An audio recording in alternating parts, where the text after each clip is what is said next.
Saya Torino Wariza. Kali ini kita akan mengulas tentang Laut Merah, jalur strategis nadi penghubung peradaban dunia.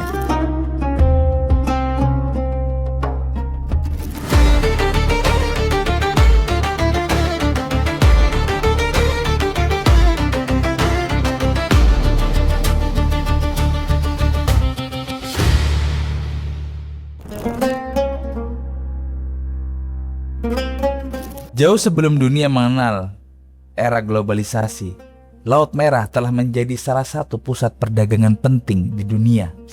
Letaknya yang strategis menghubungkan wilayah Asia, Afrika, dan kawasan Mediterania.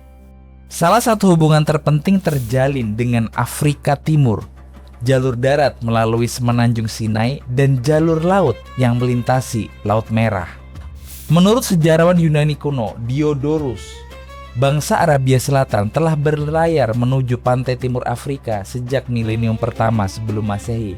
Mereka tidak hanya berdagang, tetapi juga membawa pengaruh budaya dan sistem tulisan yang kemudian berkembang di wilayah Aksum, Ethiopia. Pengaruh mereka begitu kuat hingga pengaruh aksara musnad dan sistem tulisan Yaman kuno ikut menyebar di penduduk di kawasan tersebut. Di antara seluruh jalur perdagangan itu, Laut Merah menjadi nadi penghubung utama. Laut ini membentang 1.900 km menghubungkan Samudra Hindia melalui Selat Bab al-Mandab hingga ke Teluk Suez di utara.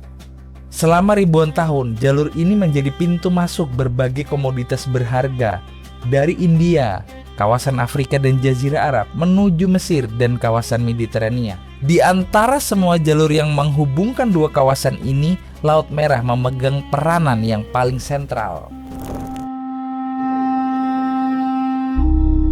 Sepanjang sejarah, Laut Merah dikenal dengan berbagai nama. Ini mencerminkan betapa banyak peradaban yang bergantung padanya. Bangsa Mesir kuno menyebutnya sebagai Laut Hijau sekitar tahun 2470 sebelum Masehi.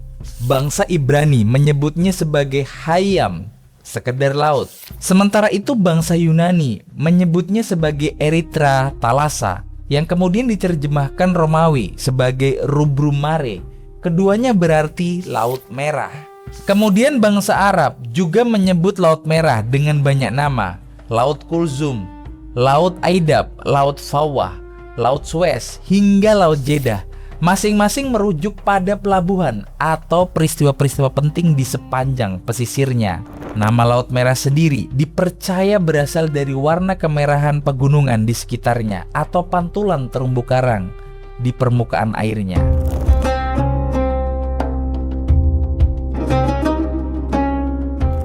Namun berlayar di Laut Merah bukanlah perkara yang mudah.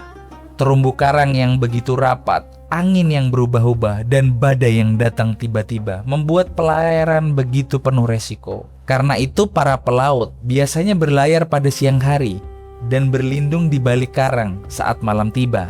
Di sisi barat Jazirah Arab terbentang pesisir Tihama yang iklim panasnya begitu menyengat. Tihama terbagi menjadi beberapa bagian sesuai dengan wilayah yang dilaluinya: Tihama Hijaz, Tihama Asir, dan Tihama Yaman. Tihama Yaman dikenal subur dengan lembah dan pepohonan yang rimbun. Sementara itu Tihama Hijaz lebih bersifat gurun dan gersang. Di belakangnya berdiri pegunungan Sarawat yang memisahkan pesisir dan dataran tinggi pedalaman.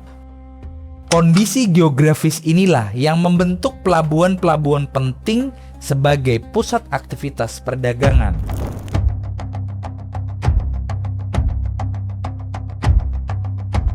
Meski catatan tertulis mengenai aktivitas maritim di sepanjang pesisir masih terbatas, temuan arkeologis dan sumber klasik memberikan gambaran yang cukup jelas.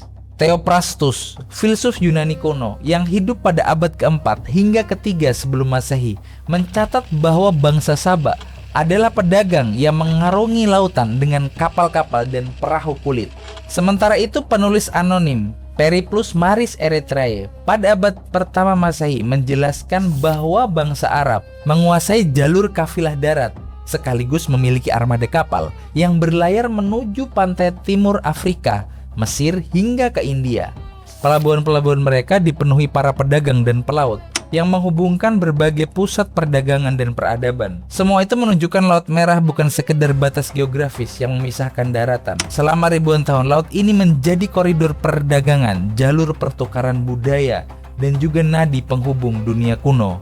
Melalui perairan inilah rempah-rempah, kemenyan, emas, gagasan, teknologi, dan berbagai unsur-unsur kebudayaan berpindah dari satu kawasan ke kawasan lainnya.